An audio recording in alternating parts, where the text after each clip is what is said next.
Représentée sous les traits d'un spectre, de fantôme ou de figure morbide, l'inflation est perçue comme un mal. Nous en ressentons les effets lorsque le niveau général du prix augmente. Plus le taux d'inflation s'accroît, plus le pouvoir d'achat de la monnaie diminue. Mais si l'inflation a violemment progressé après la Première Guerre mondiale, atteignant 30% par an au milieu des années 20, elle semble aujourd'hui apprivoisée. Alors, faut-il encore combattre l'inflation ? Pour certains, une lutte trop ferme contre l'inflation compromettrait la croissance.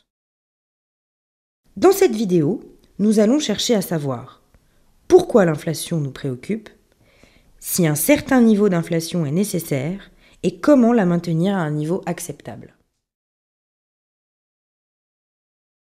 L'inflation n'est pas un phénomène facile à appréhender. Définie comme la hausse du niveau général des prix, elle ne consiste pas simplement en l'augmentation d'un seul prix ou d'une seule catégorie de prix, comme la hausse du prix du pétrole ou des prix de l'énergie par exemple. C'est la moyenne de l'ensemble des prix qui augmentent et se répète sur une période prolongée. Mais l'écart entre la mesure de l'inflation et notre ressenti est parfois grand. Je suis évidemment beaucoup plus sensible à l'évolution d'un prix d'un bien que j'achète très fréquemment qu'à l'évolution d'un bien que j'achète peu fréquemment. Pourquoi ? Parce que ma mémoire est limitée et elle a tendance à ne se souvenir que des choses fraîches. Or, dans le cas de l'inflation, cet écart pose un vrai problème. Car imaginer de l'inflation qui n'existe pas peut finir par en créer réellement. Que se passe-t-il en effet si les ménages anticipent une hausse des prix ? Que vont-ils faire ? Eh bien, ils vont avoir la tentation de dépenser au plus vite les sommes monétaires qu'ils ont en leur disposition. Donc ces agents vont se précipiter dans les magasins pour acheter quelque chose qui n'était pas nécessairement prévu, mais dont ils vont anticiper l'achat. Qu'est-ce qui va se passer dans ces conditions ? Eh bien, les vendeurs vont voir venir à eux un afflux de consommateurs. Que vont-ils faire ? Devant cet afflux de demandes, ils vont augmenter leurs prix. L'inflation est donc intimement liée à notre psychologie. Mais quelles sont les causes économiques de l'inflation ? L'inflation est avant tout un phénomène monétaire. Certains se sont emparés de cette évidence pour interpréter l'inflation comme étant causée par les variations de quantité de monnaie. Et c'est ainsi qu'on peut distinguer, en gros, disons, une interprétation qu'on va qualifier de monétariste, qui fait de la monnaie la cause première et dernière, finalement, de l'inflation. C'est ainsi, par exemple, qu'on va raconter que si la quantité de monnaie détenue par chaque individu doublait dans la nuit, eh bien, automatiquement, le lendemain, les prix monétaires seraient doublés dans la nuit. C'est une explication dite monétariste un peu simple, mais bien sûr, il faut se tourner vers des explications et des interprétations un petit peu plus perfectionnées. Ces explications plus perfectionnées sont notamment liées à la demande et à l'offre. À partir du cas de la réunification allemande, Hubert Kempf nous explique comment un choc de demande peut causer de l'inflation. Le gouvernement allemand, fédéral d'Allemagne, décide d'une politique massive de transfert, donc distribue du pouvoir d'achat aux Allemands. Or, l'Allemagne est une économie ouverte, et donc une partie de sa consommation est assumée par des importations, et en particulier des importations venant de la France. Du coup, la hausse du pouvoir d'achat en Allemagne peut s'interpréter du point de vue français comme un choc de demande, puisque le système productif français se trouve voir s'ouvrir de nouveaux marchés, voir s'adresser à lui une demande plus conséquente que ce à quoi il s'attendait. Mais pourquoi ce choc entraîne-t-il de l'inflation ? Face à une hausse soudaine de la demande, le système productif n'est souvent pas capable d'ajuster son offre en produisant plus. On dit que l'offre est rigide. L'ajustement se fait alors par une hausse des prix. La seconde interprétation est liée à l'offre, c'est-à-dire au coût de production des entreprises. Supposons que les prix des facteurs de production augmentent. Les prix de vente de toutes les entreprises qui utilisent ces produits directement ou indirectement, vont alors augmenter. Si le phénomène se répand à toute l'économie, les entreprises augmentent leurs prix les unes après les autres. Le processus inflationniste se met en place. Si ce processus n'est pas endigué, les salariés vont demander des hausses de leurs revenus. Si elles sont accordées, les coûts des entreprises vont augmenter de nouveau. C'est ce que l'on appelle l'effet de second tour. On peut le représenter par une boucle, la boucle prix-salaire. Ces deux interprétations, par l'offre et la demande, nous révèlent que l'inflation naît souvent à la suite de chocs qui déstabilisent l'économie.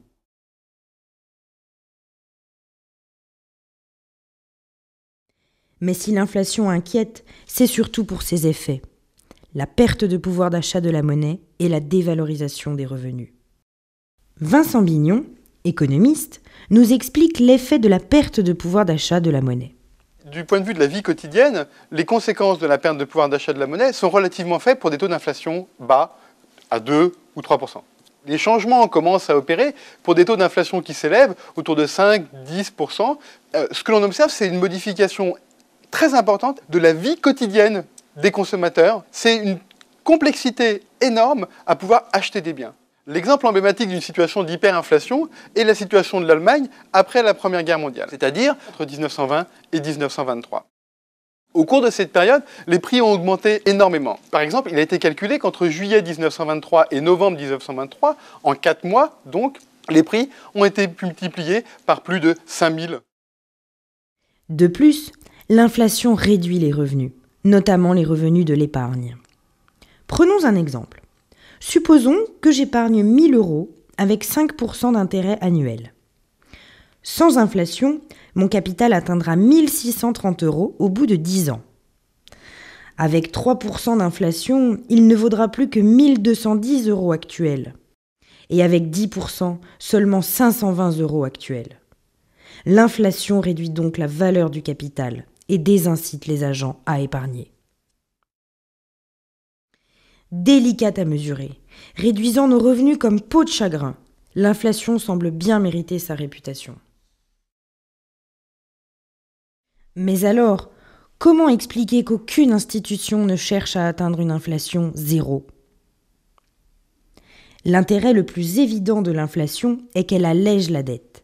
En effet, si l'inflation désavantage les prêteurs, elle bénéficie aux débiteurs, qui ont moins à rembourser.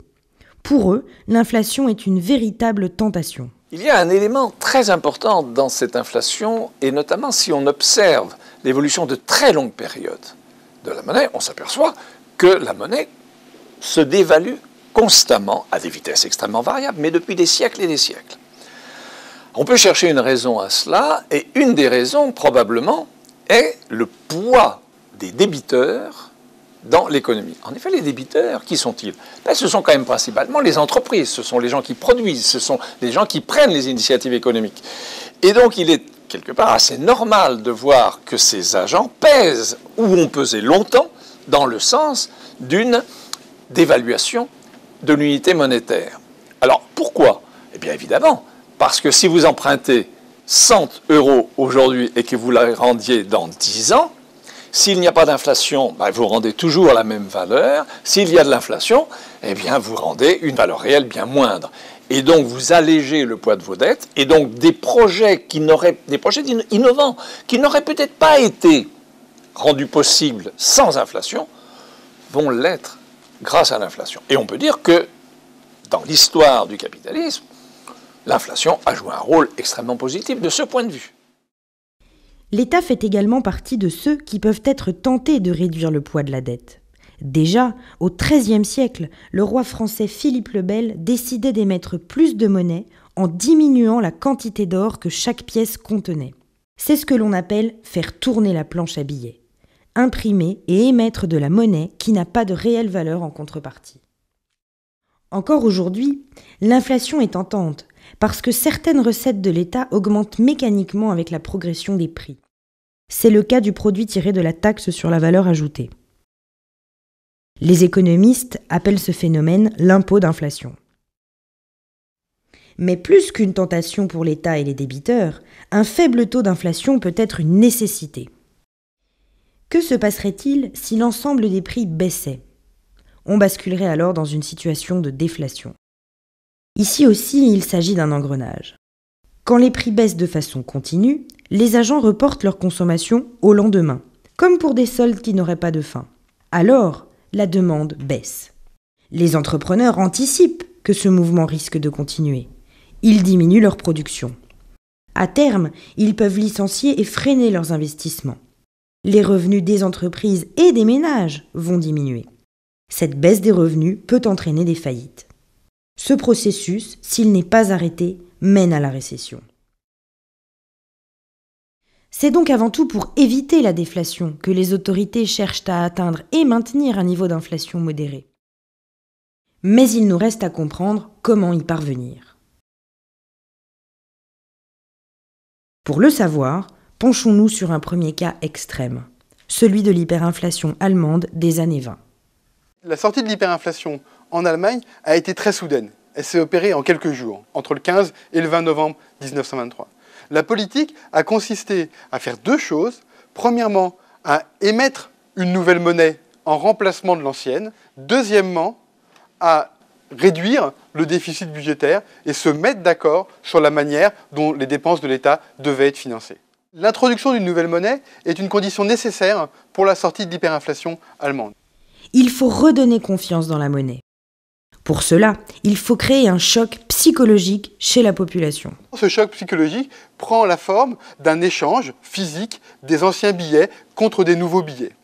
Cet échange implique une division du nombre de zéros qui sont imprimés sur les billets. Concrètement, on va échanger un billet de 20 milliards de Reichsmark contre un billet de 10 Rentenmark. Le deuxième élément important de la stabilisation de l'hyperinflation est s'attaquer aux causes de cette hyperinflation. Et la cause de l'hyperinflation, dans le cas de l'Allemagne, est la possibilité pour les partis de se mettre d'accord sur le financement des dépenses de l'État.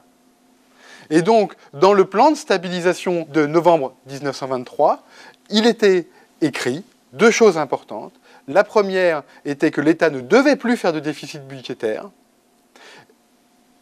et que ce déficit budgétaire, au cas où il pourrait arriver, ne pourrait en aucun cas être financé par la planche à billets.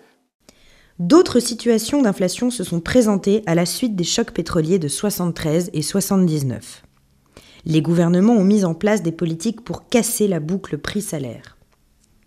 L'objectif est de faire diminuer le taux d'inflation. C'est la désinflation. Un des deux grands types de politiques de désinflation est la politique de limitation de la demande.